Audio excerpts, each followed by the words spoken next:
Oggi AMT supera i confini urbani per quello che riguarda il suo progetto elettrico ed entra in territorio metropolitano con la linea 782 che diventa green al 100%.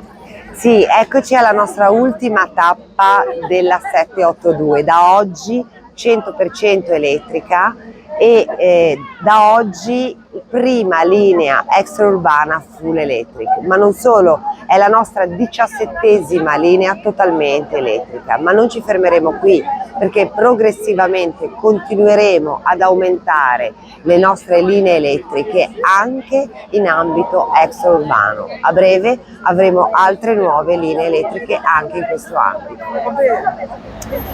La linea 782 diventa elettrica, un modo per vivere anche Santa Margherita Ligure e sicuramente in modo più sostenibile. Un'iniziativa che volevamo da tempo, finalmente si concreta nella sua completezza e quindi ben venga questa linea finalmente tutta elettrica nel tratto Santa Margherita-Portofino. Insomma, è anche un modo per dare una bella immagine green di tutto il territorio extraurbano servito da AMT. Certo, sicuramente Santa Margherita si è anche resa disponibile appunto al posizionamento delle colonnine elettriche proprio per la ricarica di questi mezzi ed è un aspetto, quello dell'ecosostenibilità, a cui Santa Margherita tiene moltissimo. Parte la linea 782 modalità elettrica, una bella novità che rende anche Portofino più sostenibile, più green. Sì, assolutamente, è un progetto che è da anni che ci stiamo lavorando, fortemente voluto dalle amministrazioni del Tigullio e da Portofino in primis.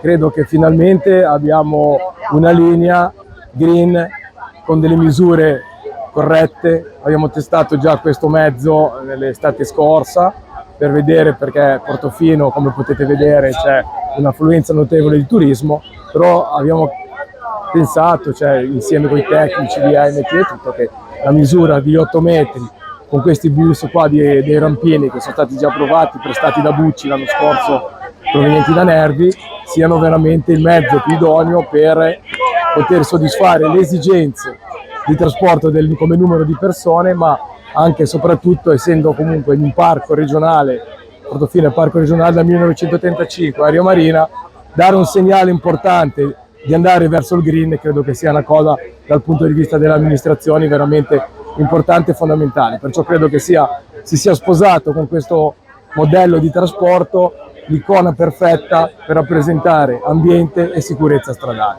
Perciò siamo molto contenti.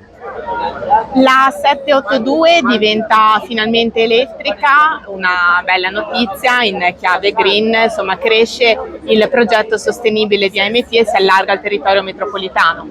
Certo, questo è un progetto che sono 2 anni che ci lavoriamo, qui bisogna ringraziare la Regione che ci ha dato una fortissima mano, la città metropolitana che ho l'onore di rappresentare come consigliere delegato ai trasporti a nome del sindaco Marco Bucci e il sindaco Via Cava di Portofino. Siamo riusciti finalmente ad avere un mezzo consono alla strada di Portofino e totalmente green, proprio per rispettare questa perla come Santa Margherita e Rapallo, la linea che verrà adottato con autobus totalmente elettrici.